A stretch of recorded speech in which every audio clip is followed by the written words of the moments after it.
요즘 우리 교회에 수요 기도회와 또 새벽 기도회가 많이 이루어지고 있습니다. 열심히 기도하고 또 수요 예배, 수요 성령 집회에 참여하시는 분들이 많이 늘어났습니다. 참 좋은 현상이죠. 저도 요즘 참 새벽마다 성령 충만한 그런 은혜를 누리고 있습니다. 주중에 한번 기도할 때에 하나님 저에게 너희 교회가 마가다락방 같은 교회가 되었으면 좋겠다라는 그런 마음을 주셨어요. 이런 마가다락방은 어떤 곳입니까? 제가 가려면도 잠시 써놨지만 예수님이 십자가에 돌아가시고 3일 만에 부활하신 이후에 이제 성령을 보내주시겠다고 말씀하시고 예루살렘 떠나지 말라. 내가 이제 하늘나라에 성천하겠다. 그래서 41도에 성천하시고 예수님이 성령을 보내주시겠다고 그렇게 약속하신 그 약속을 붙들고 마가다락방에서 120명의 사람들이 열심히 기도해가지고 그곳에서 성령 세례를 받게 되고 성령 충만함을 더 느끼게 됩니다. 예수님이 부활하시고 성천하실 때 한 500여 명이 부활 동산에 있었는데 그 중에 예수님 말씀을 듣고 마가다락방에 모인 사람이 120명이죠. 120명의 사람들이 그냥 전심으로 하나님 앞에 매어달리고 기도할 때에 그곳에 성령이 임하고 거기 있는 모든 사람들이 성령 세례를 받고 방언을 하기 시작하고 성령 충만하여 그 사람들이 이제 나가서 복음에 정인이 되고 그 다음에 예수 믿는 사람들이 많이 생겨나서 교회가 생겨지고 그 다음에 하나님 나라가 확장되시죠. 이게 아주 도화선이 된 곳이 마가다락방입니다. 그런데 이 마가다락방이 지금도 전 세계 곳곳에 마가다락방이 생겨나고 있습니다. 하나님께서 예수 믿는 사람들을 불러 모아서 그곳에서 간절히 기도할 때 성령으로 세례를 주고 성령 충만하고 그들이 나가서 이제 복음을 전하기 시작할 때 많은 사람들이 예수를 믿게 되죠. 예수 믿는 것은 우리 힘으로 하는 게 아니에요. 우리가 나가서 뭐 예수 믿으세요 그런다고 예수 믿는 게 아니고요. 우리 안에 계신 성령님이 그들에게 역사하실 때 그때 그 사람들의 마음이 바뀌어지고 예수를 믿게 되는 것입니다. 그러면 우리가 전도할 사람들이 있다. 여러분 전도 VIP들이 생겨나면 먼저 해야 될 것이 뭡니까? 기도해야 돼요. 그래서 이 새벽으로 또 저녁으로 와서 이 본당에서 기도할 때 성령으로 충만하게 됩니다. 그런데 하나님이 임재하실 때 개인적으로도 기도할 때도 임재하지만 함께 모여서 우리가 함께 기도할 때 그때 강력한 성령의 기름 부으심이 임하는 것을 보게 됩니다. 그래서 우리 하반기에는 여러분들이 함께 기도의 자리에 더 많이 나오셔서 기도할 때에 성령으로 기름 부어주시고 성령으로 충만하여서 우리가 원하고 바라던 그 VIP들이 예수를 믿게 되는 줄 믿습니다. 그래서 기도의 자리에 많이 동참하시면 좋겠어요. 오늘 본문을 보시면 이제 나사로가 죽은 지 나흘이나 되었는데 예수님이 살려내셨어요. 예수님이 나사로를 살려내시고 난 다음에 다시 나사로 집에 가는 그 이야기가 나옵니다. 11장 1절에 보면 6월절 엿새 전에 예수께서 베다니에 이르시니 이곳은 예수께서 죽은 자 가운데 살리신 나사로가 있는 곳이라 그랬어요. 6월절은 어떤 날입니까? 영어로는 패스오버, 건너뛰다, 건너다, 뛰어넘다 이런 뜻인데요. 언제 건너뛰었을까요? 예수님이 오시기 한참 전 출애굽할 당시 출애굽 그러니까 출애굽이 BC 한 1400년 경이었어요. 예수님 오시기 1400년 전에 이집트의 노예로 살던 이스라엘 백성들이 이제 모세를 통하여서 노예 세방을 받게 되는 그 날이 이제 6월절인데 어떻게 해방됩니까? 바로에 가서 우리를 놓아달라니까 안 놓아주잖아요. 그래서 첫 번째, 두 번째가 10번째 재앙까지 이렇게 내리는데 마지막 10번째 재앙이 장자의 죽음입니다. 어린 양을 잡아서 문설주에 바르면 그 죽음의 천사가 그 집을 뛰어넘고 바르지 않은 그런 집은 그냥 어김없이 장자들이 그 집안에서 죽어나가는 거죠. 그래서 바로의 장자도 죽임을 당하게 되자 급하게 모세를 불러가지고 빨리 나가라. 밤중에 그냥 준비도 안 돼 있는데 빨리 나가라고. 그래서 이스라엘 백성들이 다 이제 이집트에서 쫓겨나듯이 다 나오게 됩니다. 그때의 그 절기를 이제 그때 그날을 이제 절기를 삼아서 지키는 것이 유월절. 어린 양 피를 바를 때에 그 집안의 장자가 살아나는 거죠. 이 어린 양의 유월절에 어린 양이 이제 신약에 오면 예수님이 그 예수님이 유월절이라는 이 절기에 예수님이 십자가에서 이제 돌아가시게 되는데 최후의 만찬을 하고 이렇게 이제 제자들이 모여서 이렇게 성찬을 할 때 그때가 사실은 유월절 어린 양을 잡는 때였어요. 잡는 때. 예수님 자신이 유월절 어린 양이라는 것을 이렇게 나타내 보여주시는 거잖아요. 요한복음이 1장에서 21장까지 되어 있는데 사실 본격적으로 이제 예수님이 십자가에서 죽으시는 것을 이제 예표하고 말씀하시는 게 이제 11장 죽은 나사로에서부터 이제 시작되어지는 거죠. 예수님이 죽은 지 나흘이나 되는 4일이나 되는 이 죽은 나사로를 살리시는 이유가 뭘까요? 예수님은 제자들에게 이제 자기가 십자가에서 죽으시고 3일 만에 살아난다라는 사실을 계속 이야기했지만 제자들은 안 믿었어요. 어떻게 죽은 사람이 살아납니까? 그래서 실제적으로 예수님 자신이 죽은 지 3일 만에 다시 살아날 수 있다라는 것을 사람들에게 보여주기 위해서 사실은 죽은 지 나흘이나 되는 이 나사로를 무덤에서 살려내잖아요. 사람들은 깜짝 놀랍니다. 와, 죽은 지 나흘이나 되는 사람, 4일이나 되는 사람이 살아나네. 그래서 그때에 이제 예수님을 제대로 믿은 사람이 누굴까요? 마리아였어요. 그 전까지는 마리아도 사실은 죽은 사람이 어떻게 살아나냐라고 시큰둥했어요. 죽은 오빠가 무덤에 있을 때 예수님 오시니까 왜 이제 오냐고, 예수님 빨리 오라고 불렀는데 이제 오냐고, 다 끝났다고 그렇게 하던 마리아가 죽은 지 나흘이나 되는 이 오빠가 살아나는 것을 보고, 야, 예수님도 돌아가시면 3일 만에 살아나겠다 라는 사실을 확신하고, 이제 예수님이 얼마 후에 돌아가실 것인데 그 예수님의 장례를 준비하려고 이제 이 마리아가 오는 그 이야기가 오늘 본문 내용입니다. 자, 오늘 보십시다. 2절 거기에 예수를 위하여 잔치할세. 그래서 예수를 위하여, 왜 예수를 위하여 잔치하죠? 죽은 오빠를 살렸으니까 얼마나 기쁘겠어요. 그래서 예수님 온다는 소식을 듣고 불이 나게 마르다가 잔치를 준비한 거죠. 예수를 위하여 잔치할세. 마르다는 일을 하고 나사로는 예수와 함께 앉은 자 중에 있더라 그랬어요.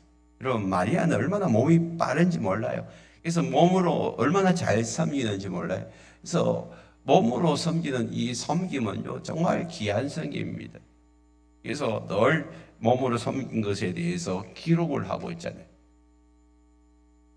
여러분, 섬김의 아주 중요한 요소가 말로 섬기는 게 아니고 몸으로 섬길 때 사람들이 감동을 받습니다. 그래서 예수님이 올 때마다 몸으로 많이 섬겼어요.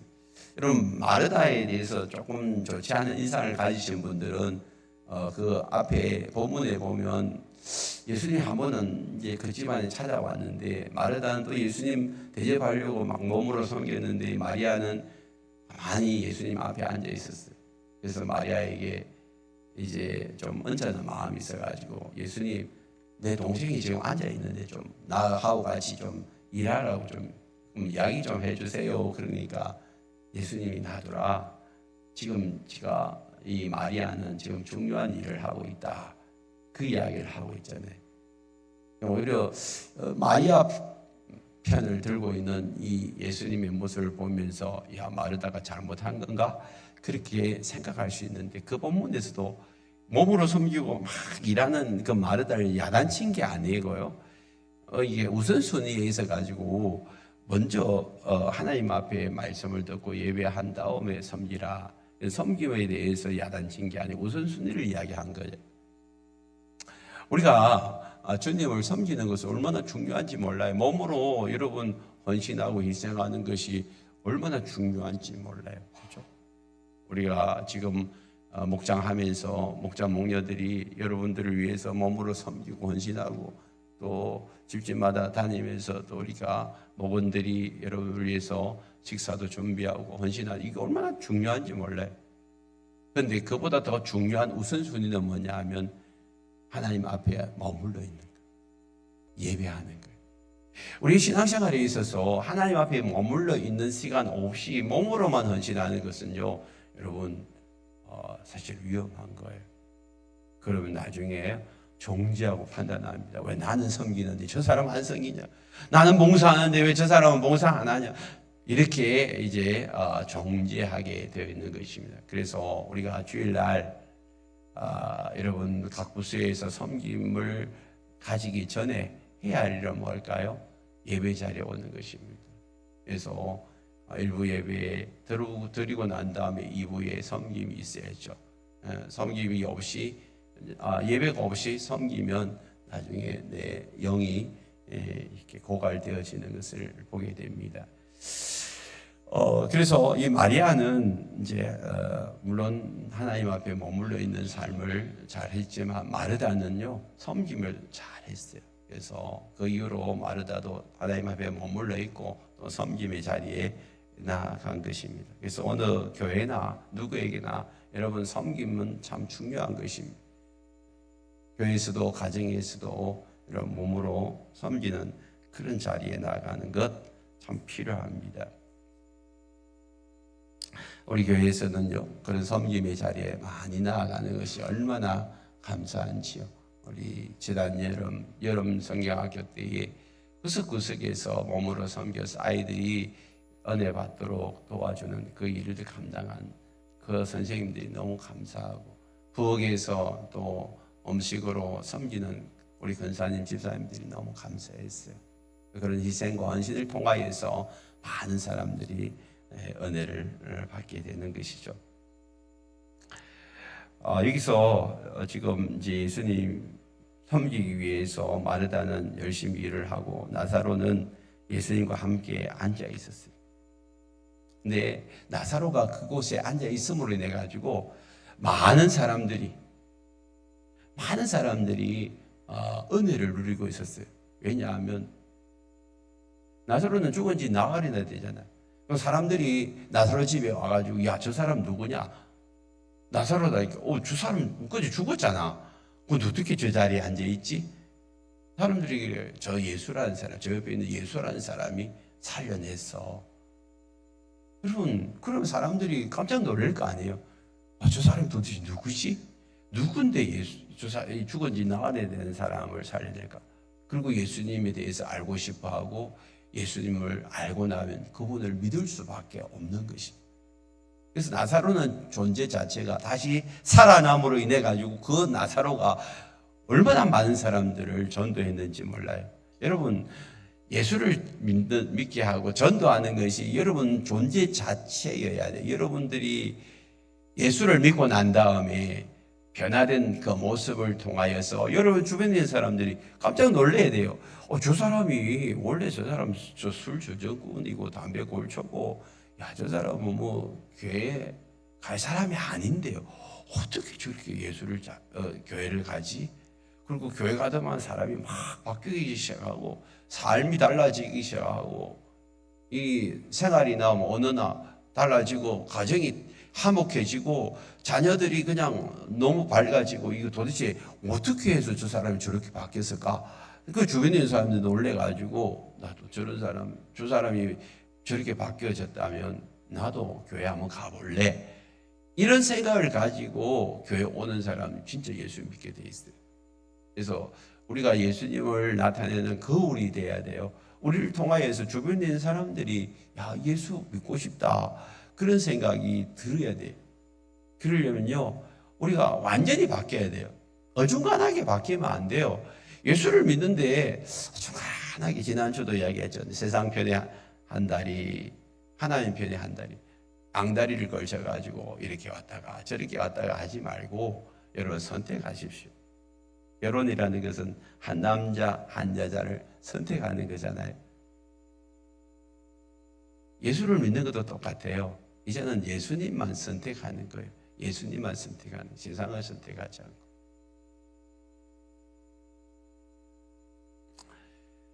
나사로가 그 자리에 앉아 있는데 3절에 보니까 누가 등장하죠? 마리아가 등장합니다. 마리아는 지극히 비싼 향유 곧 순전한 나드 한 근을 가져다가 예수의 발에 붓고 자기 머리털로 그의 발을 닦고 향유 냄새가 집에 가득하더라. 마리아가 뭘 들고 왔죠? 지극히 비싼 향유.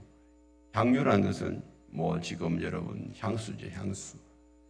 지금 향수 한 병이 얼마인지 전 잘 몰라요. 향수를 사용을 안 하니까. 근데 비싼 향수는 비싸겠죠. 근데 뭐 한 수십만 원 정도 들면 아주 비싼 향수를 살 수 있겠죠. 보통은 뭐 모르겠어요. 몇만 원이면 사는지는 모르겠는데 지금 이 사람이 이 마리아가 가지고 온 향유는 지극히 비싼 향유라 했어요. 그리고 순전한 나드 한 근이라 했으니까 나드는요 이스라엘에 나지 않습니다. 저 인도산이 그게 수입품이 아주 수입한 아주 이 한 병 전체를 다 들고 와가지고 이게 돈으로 따지면 지금 뭐 3절에서는 안 나오지만 계산이 빠른 제자 중에 가룟 유다가 있었어요. 그 가룟 유다가 5절에 보니까 그 향유 300데나리온이네. 딱 보니까 지금 300데나리온짜리다. 이렇게 그런데 계산이 빠른 사람들 있잖아요. 물건 보면 저거 얼마짜리다. 누가 가방 들고 오면 저거 수백만 원짜리네. 딱 그 아는 사람이 있어요. 차를 보면 저 수천만 원짜리네. 이게 아는 것처럼 가룟 유다는 딱 보니까 알았어요. 저거 300데나리온이네. 300데나리온. 데나리온은 1데나리온은 하루 노동자 품삯이에요. 하루 일당이 데나리온이거든요. 300데나리온이면 대충 1년 품삯이잖아요. 그러니까 연봉. 여러분 연봉을 생각하면 돼요. 향유 한 병이 여러분 연봉이에요. 연봉. 비싸요, 안 비싸요? 비싸지. 비싸. 수입한 그 연봉. 주로 이 향유는 뭐 부모님한테 선물로 받았든지 아니면 자기가 이제 결혼할 준비로 이제 사실은 결혼하면 신랑의 머리에다 갖다 붓는 향유, 그게 순전한 나드 향유인데 그렇게 해서 결혼식을 준비하는 그런 필요한 향유잖아요. 그거를 예수님에게 그냥 냅다 다 갖다 부어버렸어요. 보통은요 그냥 여러분 뭐 향수 몇 방울만 이렇게 하잖아요. 몇 방울만 해도 되는데 그냥 가져오자마자 그냥 예수님 발에다 다 부어버렸어요. 그러니까 온 집안이 그냥 이제 향유 냄새로 가득하잖아요. 근데 이 행위에 대해서 사람들이 수군거리는 거예요. 다음 왜 낭비하냐고. 그 300데나리온인데 그거 팔아가지고 가난한 사람들한테 주면 얼마나 많은 사람들 수천만 원인데 한 끼 지금 밥 한 끼 해결하려면 돈 많으면 해결하는데 수천 명에게 밥을 해결할 수 있는 그런 돈을 어떻게 저렇게 땅바닥에다 쏟아버리냐. 그리고 예수님도 사실은 가난한 사람들 돌아보고 가난한 사람들 섬기고 가난한 사람들한테 하는 일이 곧 나에게 하는 일이라고 그렇게 말씀하신 분이 본 정작 자기에게 이게 이 수천만 원 되는 향유를 쏟아본 것에 대해서는 절대 잘했다고 칭찬 안 할 거야. 그렇게 생각을 하고 있어요. 그런데 예수님이 이렇게 말씀하셨어요. 7절에 보니까 예수께서 이르시되 그를 가만두어라. 나의 장래할 날을 위하여 그것을 간직하게 하라. 이 말이 썩 이렇게 우리한테 잘 안 들어오는데 똑같은 내용을 이제 마태복음에서는 이렇게 기록을 하고 있어요. 마태복음 26장 12절로 13절에 보면 이 여자가 내 몸에 이 향유를 부은 것은 내 장례를 위한 것이다. 그래서 이 마리아가 지금 향유를 예수님 발에다 부은 것은 뭘 위해서요? 예수 장례를. 예수님이 지금 돌아가신다는 이야기를 마리아가 믿었어요. 그전에는 긴가민가 했는데 죽은 나사로 오빠를 죽은 지 나흘 만에 살려내고 나니까 진짜 예수님이 십자가에서 죽으시고 3일 만에 다시 살아나시겠네. 그렇다면 내가 예수님이 돌아가실 때에 내가 할 수 있는 건 뭘까? 고민했겠죠. 집에 가서 고민하다가 내가 할 수 있는 것은 가장 귀한 것, 내가 가진 전부를 예수님에게 드려야 되겠다. 이게 뭘까요? 예수님을 향한 마리아의 사랑의 표현이었어요. 여러분, 사랑하면요 계산이 안 돼요. 계산이 안 돼요. 가만히 생각해 보세요. 여러분 부모님이 여러분들에게 뭘 요구하면요, 몰라, 엄마 아빠가 자꾸 나한테 한두 번은 그렇게 하는데 몇 번씩 그러면 자꾸 나한테 더 달라고 하냐고, 그런 생각이 짜증나는 그런 생각이 드는데, 자식은요 자꾸 달라고 하면요 줘. 손자들은 더 잘 줘. 손자들이 몇 번 줬는데 또 달라고 하면 이 자식이야, 내가 너한테 몇 번 줬냐, 그런데 또 달라고 하냐, 그럽니까? 귀여워가지고 아니 더 주고 싶은 거죠. 사랑은 내리사랑이죠. 내리사랑. 그래서 자꾸 주는 거예요. 진짜 사랑은요 계산하지 않는 거예요. 계산하지 않는 거예요. 물질을 초월하는 것이 진짜 사랑이잖아요. 사랑하는 사람을 위해서는요 눈이 멀어버려, 돈이. 그래서 그냥 다 줘버리는 거예요. 그럼 지금 수천만 원이나 되는 이 돈을 예수님 발에 쏟아붓는 이 마리아는 사람들이 볼 때는요 제정신이 아니에요. 제정신이 아니에요. 우리가 나가서 이제 사람들에게, 예수 안 믿는 사람들에게 물어보세요. 가룟 유다가 한 말이 맞는지 아니면 마리아가 한 행동이 맞는지. 야, 예수님이 잔치 자리에 왔는데 수천만 원 되는 그 향유를 그냥 예수님 발에다 냅다 붓. 야, 너무 아깝지 않냐? 그거 팔아가지고 가난한 사람들에게 먹을 양식을 줬으면 수개월치를 줄 건데 어떻게 그렇게 하냐? 내 말이 틀렸냐 하면 다 맞다고 그럴 거예요. 그죠? 다 맞다고. 그게 여러분 세상적인 가치관이고 우리의 상식이고 이성이 그런 거예요.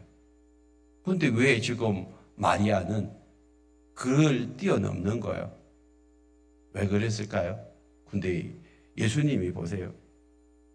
예수님이 마태복음 26장 13절에 내가 진실로 너희에게 이르노니 온천에 어디서든지 이 복음이 전파되는 곳에 이자가 행한 일도 말하여 그를 기억하라. 칭찬이에요, 야단치는 거예요? 칭찬하는 거예요. 예수님이 마리아가 한 그 일에 대해서 칭찬하는 거예요. 사람들이 뻥 주는 거죠. 수천만 원 가난한 사람들이 나눠줘야지. 왜 예수님이 이렇게 낭비한 여인을 향하여서 하나도 야단치지 않고 오히려 복음 전하는 모든 곳에서는 마리아가 한 일을 다 자랑하라는 거예요. 자랑하라. 니 진짜 잘했다. 니 진짜 잘했다.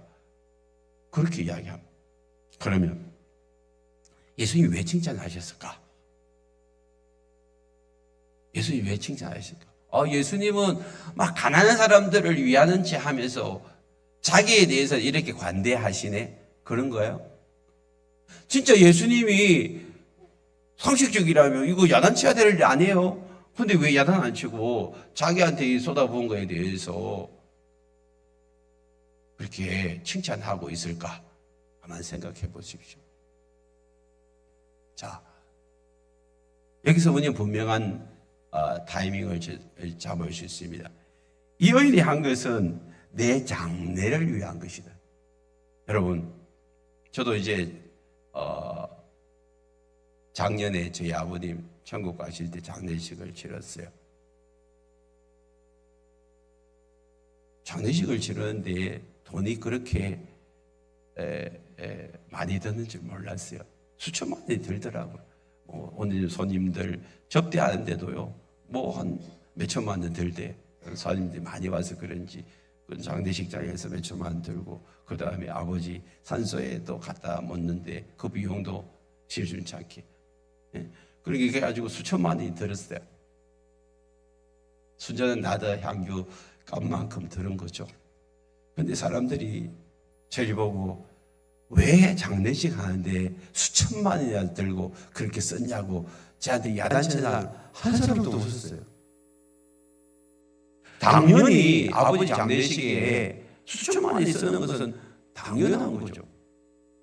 왜 수천만 원 쓰냐고 하는 사람 한 사람도 없더라고요. 그게 가치를 두고 있는 것이죠. 아버지 장례식은 자식으로서 마땅한 사랑의 표현이고 도리잖아요.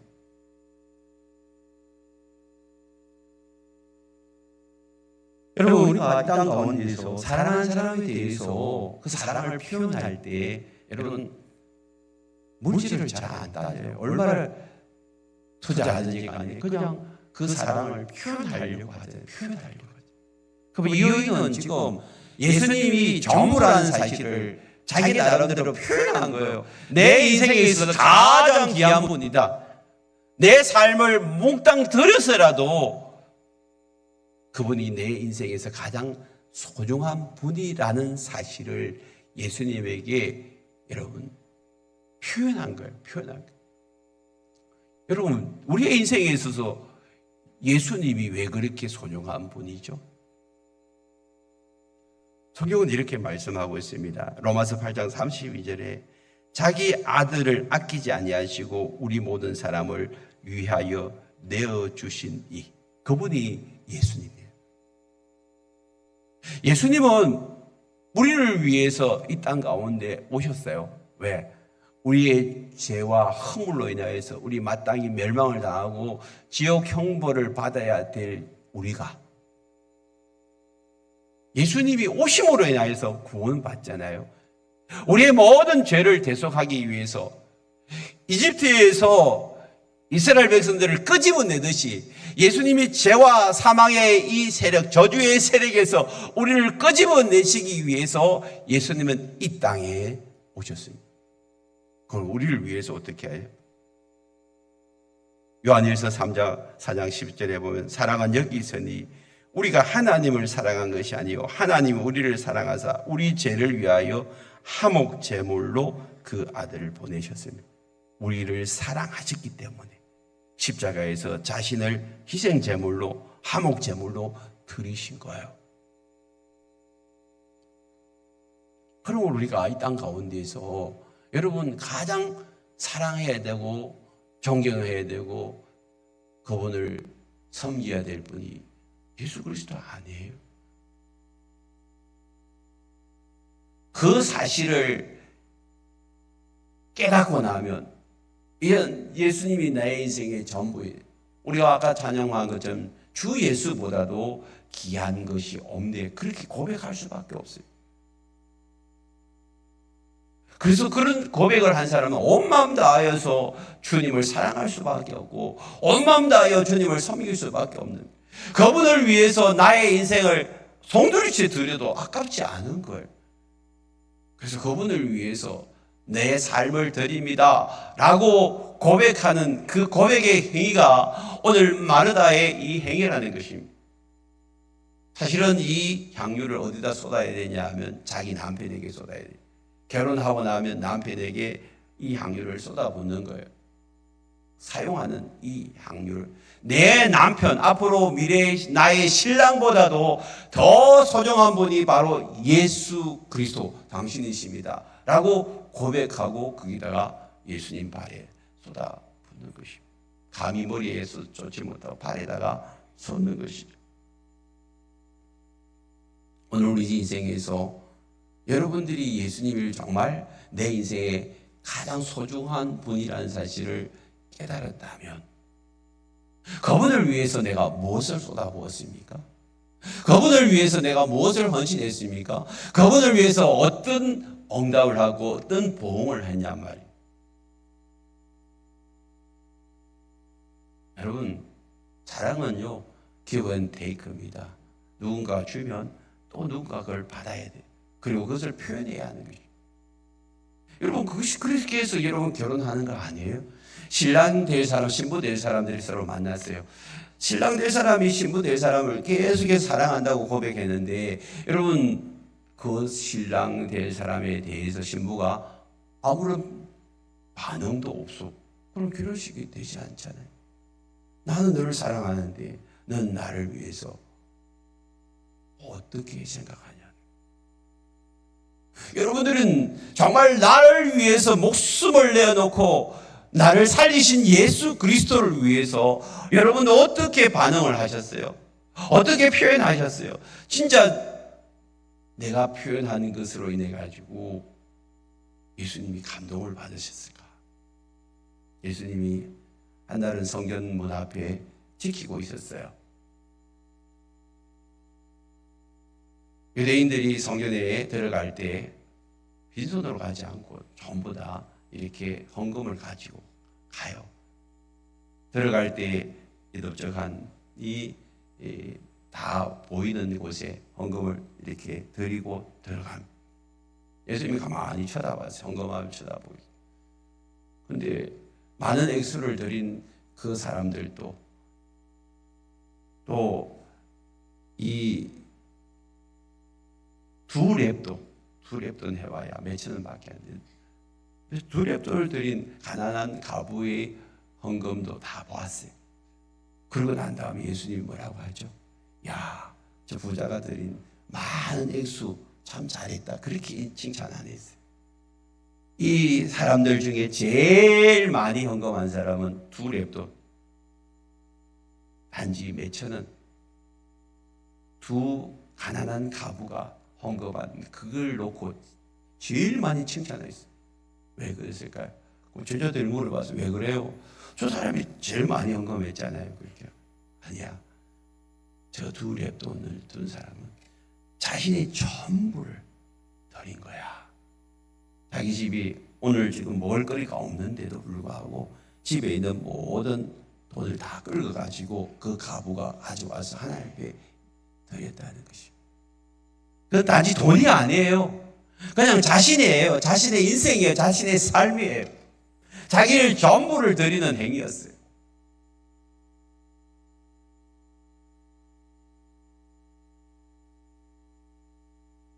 유명한 허더스 테일러, 유명한 선교사님, 어릴 때에 헌금할 돈이 없어가지고 헌금함이 오니까 자기 몸을 이렇게 헌금함에다 밀어넣었어요. 왜 그러냐니까 나는 드릴 것 없지만 하나님 앞에 내 몸을 드린다. 그 결국에는 선교사로 나가게 되고 자신의 몸을 통해서 수많은 사람들이 예수께로 돌아오잖아요. 여러분, 정말 예수님이 우리를 구원해 주시고 예수님이 나를 살려주시고 진짜 예수님이 나를 사랑하신다면 여러분 그 예수님 앞에 무엇을 헌신했습니까? 어떻게 헌신하셨어요? 정말 여러분들이 나중에 천국 가서 주님이 있었을 때, 야, 너 진짜 잘했다. 진짜 잘했다. 칭찬할 만한 것이 뭐가 있어요? 우리는 많은 사람들이 예수를 믿고 난 다음에 내가 예수 믿고 구원받는 것으로만 만족한 거예요. 사실은요, 여러분들이 가지고 있는 모든 것이 내 것 아니에요. 여러분 삶에 있어서 많은 사람들이 물질을 가지면 물질이 내 것이라고 생각해요. 여러분 가지고 있는 건강 내 것이라고 생각해요. 여러분 자녀도 내 것이라고 생각해요. 여러분들이 가지고 있는 모든 것이 다 내 것이라고 착각하고 있는 거예요. 어느 목사님이 그러더라고요. 저도 한때는 내가 가진 모든 것이 내 것인 줄 착각했는데 내 아들이 고등학교 때에 갑자기 천국 가고 나니까 내 자식이 내 것이 아니구나 라는 것을 알게 되더라고요. 그리고 내가 가진 물질, 내가 가진 건강, 내 모든 것들이 하나님이 주신 것이고 내 것이 아니고 잠시 나에게 맡겨준 것뿐이구나라는 것을 그제서야 깨닫게 되더라는 것이요. 그래요. 하나님이 오늘 우리의 삶 속에서 주신 모든 것들은 여러분 내 것 아니에요. 그런데 마치 내 것이라고 생각하고 그것을 하나님보다 더 의지하고 그것이 내 인생의 삶의 가장 근거가 되어지는 내 삶의 의지가 되어지는 것이라면 오늘 여러분 그거 포기하십시오. 그거 오늘 주님 앞에 올려드려야 합니다.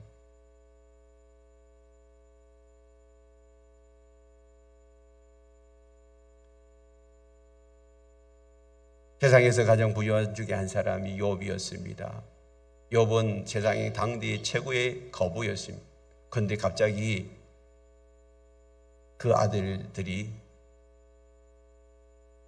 생일 잔치하다가 습격을 받아가 10명이 다 죽어요. 그리고 그가 가지고 있는 재산들 도둑들에 의해서 다 빼앗겨요.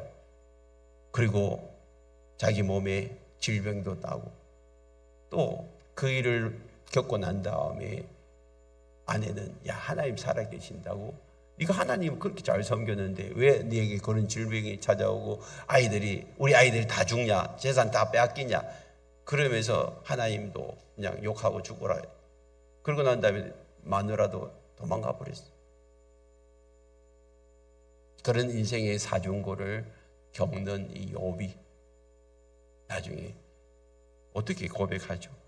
욥기서 1장 21절에 보면 세 번역을 이렇게 이야기합니다. 모태에서 빈손으로 태어났으니 죽을 때에도 빈손으로 돌아갈 것입니다. 주신 분도 하나님이시오 주님이시오 가져가신 분도 주님이시니 주님의 이름을 찬양할 뿐입니다. 여러분 욥의 이 고백이 우리 고백이 되기를 바랍니다. 모든 것이 주님이 주신 것인데 주신 분도 하나님이고 가져가신 분도 하나님이고 그래서 나는 하나님 앞에 찬양할 뿐이라고 줄 때는 할렐루야 감사하고 은혜로 받았다고 그렇게 하면서 가져가고 나면요 왜 내 것 가져가냐고 그렇게 하나님 원망하고 불평하는 거예요. 내 것 하나도 없어요. 한번 보세요. 오늘도 장례식을 치르는 분들한테 가보세요. 장례식장에 가보세요. 그분들이 간 속에 뭘 들고 가는지. 여러분도 똑같으니까요. 나도 그 자리에 있게 될 것인데 왜 그렇게 하나님 앞에서 내가 욕심을 부리는지요. 오늘 우리가 주님 앞에 섰을 때에 내가 칭찬받는 자가 되어야 되지 않겠어요? 그러기 위해서는 이미 나에게 베푸신 그 은혜에 대해서 우리가 감동을 받고 끝나는 것이 아니라 나도 마땅히 주를 위해서 내가 반응을 해야죠. 나도 주님을 이렇게 사랑합니다. 이렇게 사랑합니다. 그렇게 고백해야 되지 않겠습니까? 지금 이 여인은 주님을 내 몸 다하여서 내 인생을 온전히 주님 앞에 드립니다. 내 삶을 드립니다. 라고 고백하는 행위가 지금 향유를 지금 붓는 행위거든요. 근데 이것에 대해서 도대체 이해가 안 되어지는 가룟 유다는 뭐라고 합니까? 이 향유를 왜 낭비하느냐는 거예요. 가난한 자들에게 왜 안 주냐는 거예요. 실제적으로는 자기도 안 주면서, 자기가 그렇게 가난한 자들에게 자기 재산을 팔아 구제하지도 않으면서, 그래서 이렇게 6절에서 이야기하잖아요. 이렇게 말하면 가난한 자들을 생각함이 아니라는 거예요. 지도 가난한 자들한테 구제도 안 하면서 뭐 하려고요? 도둑이라는 게 돈깨를 맡아가 거기 넣은 것을 훔쳐가. 도둑놈이 도둑. 그러니까 어떻게든지 그것을 헌금하면 자기가 그걸 가지고 착복하려고 그런 생각을 가지고 있는 거죠. 여러분, 오늘 우리가 이 땅을 살아가면서 어떤 가치관을 가지고 살아가느냐, 이거 참으로 중요합니다. 내가 가지고 있는 세상의 가치관을 가지고 살면 항상 돈으로 따집니다. 돈이 전부라는 거예요.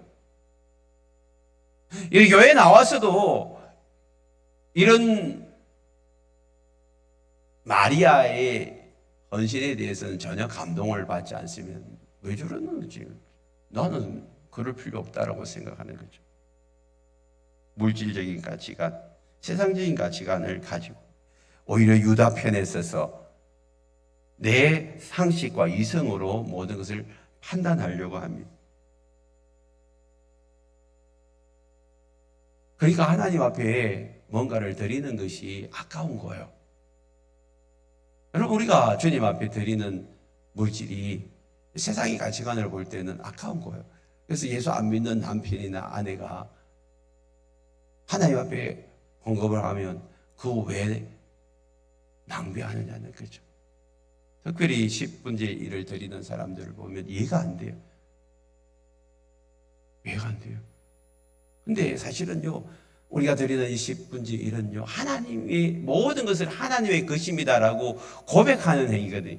온전하게 하나님 앞 내 모든 것을 드려야 되는데, 하나님은 우리에게 10분의 1만 드려도 네가 나의 삶에, 너의 삶에 모든 것을 바친 것이라고 인정을 해주는 거잖아요. 얼마나 감사해요.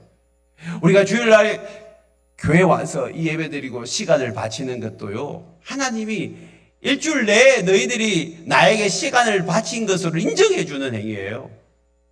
하루만 주님 앞에 드리는 이것도. 여러분, 오늘 우리의 삶에 있어서 내가 하나님 앞에 내 삶을 드립니다 라고 고백하는 그 행위가 여러분 있어야 되잖아요. 말로만 우리가 사랑한다 그렇게 하면 진짜 내 사랑하냐 라고 상대방이 이야기하잖아요. 사람도 똑같아요. 아내인데 말로만 사랑한다고, 생일이 됐는데도 불구하고 야, 내 사랑한다, 끝. 그러면요, 야, 니 진짜 내 사랑하네, 그렇게 하는 사람 한 사람도 없더니. 그러니까 우리가 몸으로, 물질로 여러분 우리의 마음을 표현하는 거잖아요. 여러분, 물질은 하나님 앞에 내 마음의 표현입니다. 상대방에게 그렇게 표현하듯이.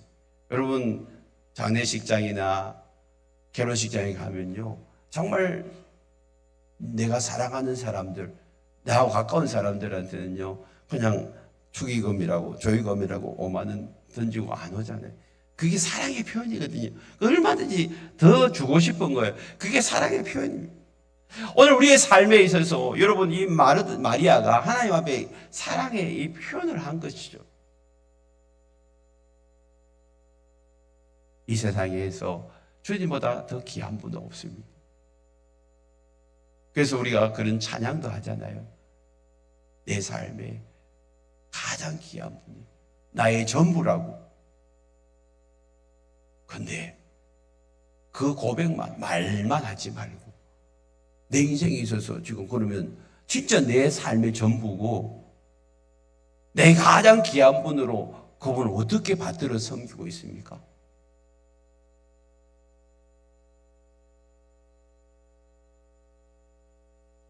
하나님의 사랑은 계산하지 않는 사랑입니다. 아끼지 아니하고 자기를 드리신 그분이 우리를 위해서 또 계속해서 주시기를 원하고 있습니다.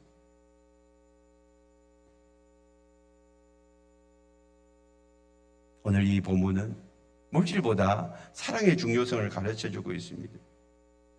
돈보다 더 중요한 것은 사람입니다. 일보다 더 중요한 것은 관계입니다. 사랑의 관계는요, 돈을 계산하지 않습니다. 하나님이 우리를 먼저 사랑해 주셨습니다. 그렇다면 우리가 마땅히 그분을 사랑하는 것은 당연한 것입니다. 그래서 온 마음을 다하여 사랑하십시오. 시간을 들이시고 물질을 들이시고 몸을 들이십시오. 예배와 기도와 말씀과 봉사 헌신, 이것을 온전히 여러분 사랑으로 하십시오. 사랑으로 헌신하십시오. 저는 우리 교회가 너무 좋습니다. 왜냐하면 사랑으로 헌신하는 분들이 너무 많아요. 몇 년 전까지만 하더라도 여기에 비가 많이 샜어요. 그래서 여기에 경상도 말로 다라이도 갖다 놓고 바켓수도 갖다 놓고 받을 게 얼마나 이게 가지고 비만 오면 수건도 많아 갖다. 지금은 비 한 방울 안 쓰잖아요. 몇 년 동안 여러분 우리 성도들이 얼마나 옥상에서 방수를 위해서 노력하고 애쓰고 최근에 들어와서 또 우리 집사님이 얼마나 헌신하고 희생했는지. 그래가지고 어제도 비가 많이 왔고 이번 주도 비가 많이 왔는데 거의 비가 안 새는 거예요. 성령학교 때 땀 흘려가며 수고하신 선생님들, 부엌에서 봉사하시는 분들, 이런 헌신들, 희생들이 우리 교회를 지금 든든히 세워가고 있습니다.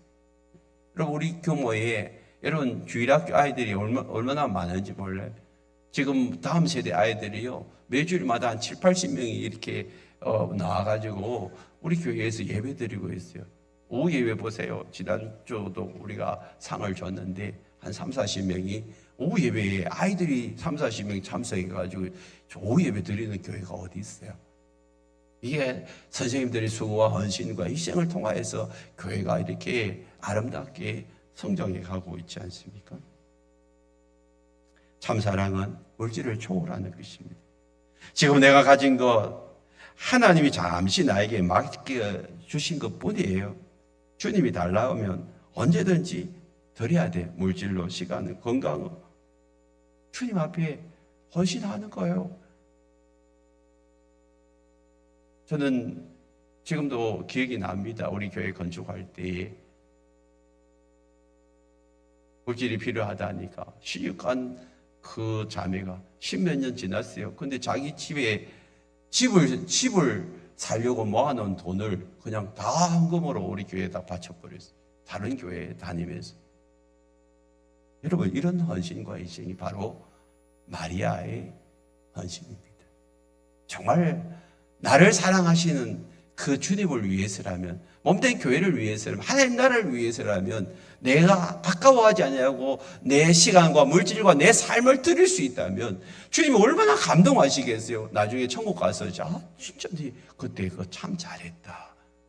여러분 칭찬할 수 있는 한 가지는 한평생 살면서 정말 주님 앞에 섰을 때 내가 이것 때문에 하나님 앞에 칭찬받을 것이라고 할 수 있는 뭐 한 가지라도.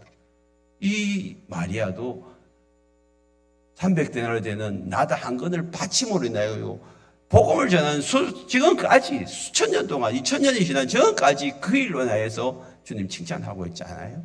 그럼 여러분 한 가지만이라도 주님 앞에 칭찬받을 일을 한번 해보세요. 그것이 뭔지 여러분 한번 생각하시고 주를 위해서 내가 그것을 드림으로 주님 앞에 헌신함으로 나중에 주님 앞에 섰을 때 잘했다 칭찬 듣는 저와 여러분 되었으면 좋겠습니다.